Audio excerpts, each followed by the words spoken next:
News live पर देखते हैं आज की खास खबर।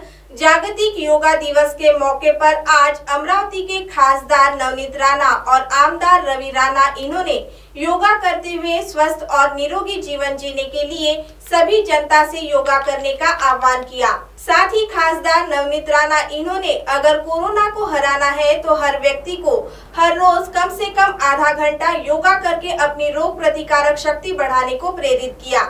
साथ ही उन्होंने इस मौके पर योगा करो और स्वस्थ रहो ऐसा संदेश भी दिया।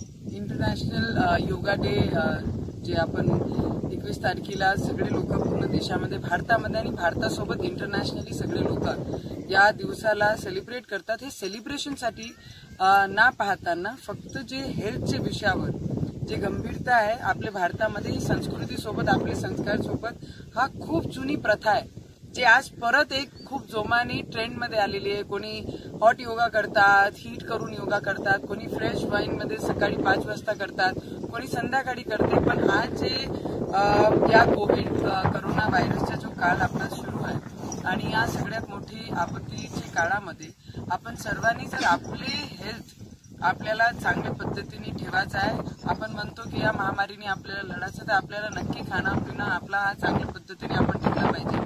पण त्याच्यासोबत जर एक सगळ्यात महत्वाचा जर कोणता पार्ट असेल तर तो योगा आहे आणि जर योगा केला तर मला वाटतं ते सगळ्यात जास्त चांगल्या पद्धतीने आपण आपली हेल्थ आणि इम्युनिटी पॉवरला आपण स्ट्रॉंग करू शकतो आणि आपण ते केला पाहिजे। आणि ते मनच आहे की करो योग आणि रहो निरोग।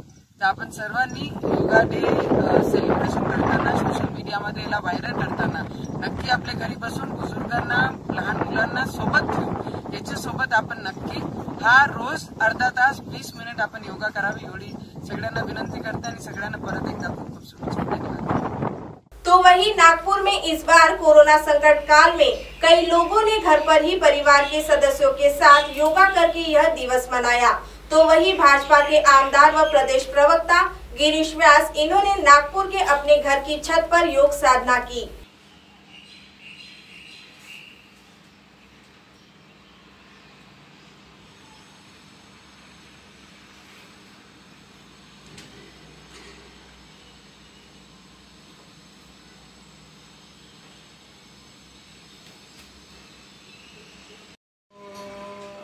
अब आप हमारे चैनल को ऐप पर भी देख सकते हैं। प्ले स्टोर में जाकर MNS हिंदी लिखिए और ऐप डाउनलोड करें। साथ ही साथ आप हमारे फेसबुक पेज को भी लाइक कर सकते हैं और उन पर भी खबरें देख सकते हैं। लिंक ट्विटर हाइक और इंस्टाग्राम पर भी आप हमारी खबरें देख सकते हैं। आप हमारे चैनल को यूट्यूब पर भी देख सकते हैं और इसे यूट्यूब पर सब्सक्राइब करना बिल्कुल भी ना भूलें। फिलहाल वक्त हो चला एक ब्रेक का। ब्रेक से लौटने के बाद देश और दुनिया की तमाम बड़ी खबरें देखने के लिए बने रहे MNS न्यूज लाइव के साथ। नमस्कार।